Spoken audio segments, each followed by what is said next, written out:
If you're wondering how your training approach has to change now that you're in your 40s or above compared to when you were in your 20s, you're in the right place. I'm Jacob from Primal Barbell, a strength training gym in Chicago, Illinois. And today we're going to answer the question of how to change your training approach once you're in your 40s or above. When I was 26, I decided that I wanted to try to play football again. I started training at a sports performance training facility where I trained 4 days a week for an hour on barbell training and sprint training as well. After I was done with each session, I stopped at the grocery store, got a snack, and went on to Anytime Fitness where I trained for another 30 to 60 minutes. At 26, I had a ton of usable energy. I didn't have any kids or a business, and I could train 2 hours a day, eat a big meal, fall asleep, and do it all over again the next day. But I've noticed now that I'm 42, while I could still keep that schedule, I'd be at risk of either getting sick or getting injured. What I think is a wiser approach is using a minimal effective dose. In other words, just enough stress to improve. So a simplified program where you can get in and get out in about 45 minutes and just hit a basic rep scheme to keep you on track and keep you getting stronger without unnecessarily stressing your body. Because chances are you have a family to look after, possibly parents to look after, a career that takes a lot of your energy, and you may not be sleeping an optimal 8 hours a night. A minimal effective dose allows you to keep your health and fitness and strength a priority while juggling and balancing everything else you have going on in your life. Second thing I would say is that your diet becomes more and more important the older you get. When you're in your 20s, it's your age that allows you to easily recover, to put yourself through the ringer and then sleep it off, wake up the next day and do it all over again. But when you're in your 40s, it's got to be your wisdom that gets you there. One of the things that the wise do the older we get is we really pay attention to our diet.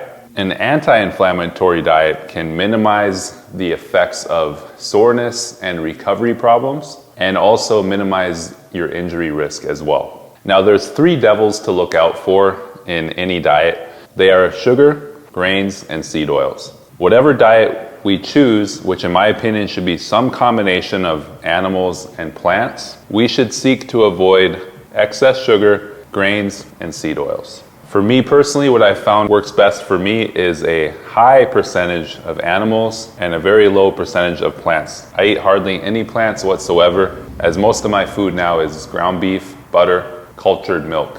You know, plant-based is pretty popular these days, but if you're going to go plant-based, you really have an uphill battle. There's 2 reasons for that. Number 1, you only have access to low-quality protein sources. And number 2, you are effectively eating a high-carb diet. It's good to know that all carbohydrates break down into sugar. The only way I see a plant-based working is if you're extremely active. You're going to be pouring in a lot of glucose into your body, and you have to deal with that somehow. Now, the more muscle mass you have, the easier that's going to be. So a young man with incredible genetics who's really strong and a bodybuilder, he can utilize the plant-based diet, and he might be able to do that effectively. If, on the other hand, you're 65 years old and you're female, you're really gonna have an uphill battle as you pour all those carbohydrates into your diet. If you're going to do it, going to Starbucks and getting a croissant is not the way to go, because that's going to expose you to a lot of whole grains and seed oils as well. But if you're going to do this, you need to basically be cooking mostly all of your own food. I would strongly consider sprouting your grains and legumes to unlock the full nutritional value and to minimize the anti-nutrients. And as much as possible, I would avoid restaurant food, because if you're plant-based and you're eating at restaurants, this is essentially no different than the standard American diet. So my client Lori, for example, who's 70 years old, she has incorporated this approach with a primal-based diet. She combines animals and plants, and she avoids sugar, grains, and seed oils. And she's been able to effortlessly lose about 8 pounds since she joined up here, going from about 134 pounds to about 126, 127 pounds. And I would say this is one of the factors that has allowed her to train consistently. Lori almost never misses a session, despite also teaching yoga on the side multiple times a week. The final thing we want to do is optimize each lift for safety.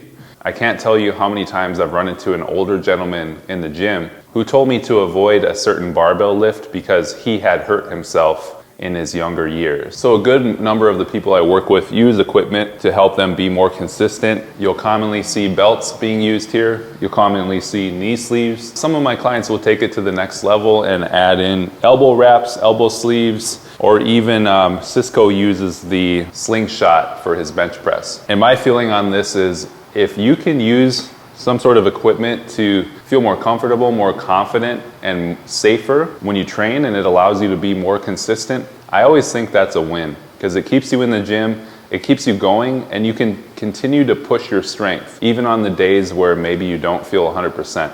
With the equipment, you have the support and the warmth that you need to feel secure in sticking with your journey. Instead of saying, you know, maybe this isn't for me. Maybe I just need to walk or stretch. Find something that keeps you in the gym so that you can keep pushing. That way you're going to be able to maintain and get stronger.